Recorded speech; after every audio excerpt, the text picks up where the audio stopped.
Mais votre Amen lui permet de libérer tout ça. Amen. Qui veut écouter ces choses? Apôtre, on y va. On ne va pas quitter ce point avant. On ne peut pas avancer avant de... Donc aujourd'hui, là, c'est l'intronisation et l'installation. L'installation, vous avez parlé du culte. Moi, je ne prêche jamais sans me connecter à l'hôtel. Je ne sais pas s'il y a un hôtel. Bon, ce sera en ligne. Je le mets en ligne aussi. Oh là là. C'est une offrande. Nous bénissons cette offrande au nom de Jésus. Il y a toujours un pouvoir qui se cache dans l'offrande qui permet au ciel de relâcher des choses qu'il n'avait pas voulu relâcher en ce temps-là. Okay. L'offrande commande les ciels. Passez-moi le terme. Je ne suis pas en train de faire une guerre des mots. Mais ici, quand j'étais en train de prier, l'Éternel parlant de l'installation et de l'intronisation, qui veut tout simplement dire mettre officiellement quelqu'un sur les sièges de sa destinée. Parce qu'il y a des personnes qui jusque-là étaient en train de vivre une sorte de stage prophétique dans leur destinée. Oh là. Il y a la dimension qu'on appelle David dans les brebis, derrière les brebis, et la dimension de David dans le stage entre Potiphar et la maison du roi, et la troisième dimension de l'installation. Alors, Dieu m'a dit clairement, avant d'entrer dans le prophétique, que cette émission est une plateforme divine qui vient installer des hommes qui ont été appelés dans le prophétique pour exercer la royauté à vivre l'effectivité de ce pourquoi ils sont sur la terre. Et n'oubliez pas que l'Église est constituée de deux pieds pour garder l'équilibre. Il y a le pied prophétique et sacerdotal qui depuis toujours a été enseigné et prêché. Mais on avait oublié la dimension prophétique royale qui au fait doit garder l'Église en équilibre. Nous avions un jour, ça fait plusieurs années, je ne vais pas citer un aîné, nous étions dans des affaires dans les minerais. Nous avions donc reçu un groupe de rabbins venant de Tel Aviv. Ils étaient venus acheter à l'époque du diamant. Ils avaient, je crois, 4 ou 5 millions. Et quand ils sont sortis, l'aîné m'a dit, tu vois petit, ces gens ne sont pas venus prêcher. Ils sont venus en affaires. Mais avant qu'ils ne partent, ils nous ont dit, vous priez beaucoup pour parler en langue et les gens parlent la langue. Vous jeûnez beaucoup pour que les gens soient convertis et ils sont convertis. Vous priez beaucoup pour que l'onction descende et elle descend.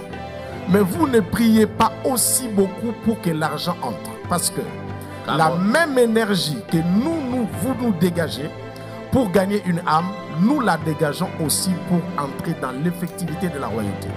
Quand je parle de la royauté ici, ne m'amenez pas sur la plateforme politique. Ouais. Je suis en train de parler de toute position qui influence le sillage dans lequel vous vous appelez, vous vous trouvez. Tout homme qui exerce une influence dans les domaines de sa prédilection est donc en train de vivre sa royauté. Ne confondez pas la royauté avec la politique politicienne, même si Dieu lui-même est politique. J'ai appris que l'Église est apolitique. On ne fait pas la logomachie ici. Je ne suis pas dans la guerre des mots. La politique de Dieu est différente de la politique politicienne. Parce que tout homme a la politique de son action.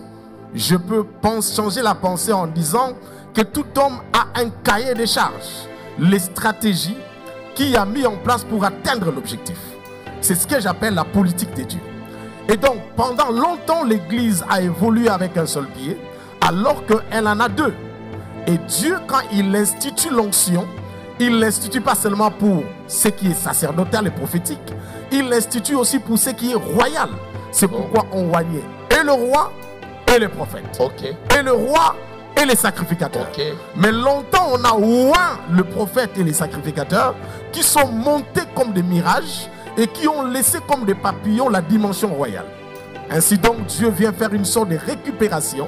C'est pourquoi au travers de ce que Dieu dit aux prophètes, Dieu est en train de mettre une sorte d'équilibre. D'ailleurs, là où je parle, pendant que je parle, alors que j'étais en train de prier pour ça, j'ai vu que Dieu me faisait déplacer au milieu des chars avec le quartier général de l'intronisation de sa puissance.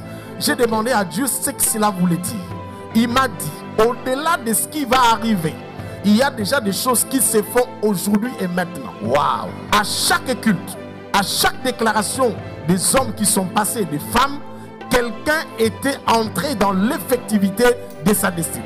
C'est pourquoi, après cette troisième journée ou la fin de cette tribune, beaucoup de gens seront surpris, sans imposition de main, sans déclaration, sans avoir écrit une lettre quelque part. Le ciel va les imposer, parce que la saison a la puissance d'imposer les hommes dans leur destinée sans demander la permission de ceux qui les ont liés. Kinshasa. C'est un programme établi par Dieu pour l'édification de l'Église Corps de Christ, pour l'orientation face aux défis de l'année 2023, ainsi que pour la révélation de la volonté divine. Les prophètes sont comme des oiseaux. Ok. Ça veut dire que chaque oiseau a son cri. L'épervier n'a pas le même cri que le corbeau. Que le corbeau, et voilà. ni que l'hirondelle, ni que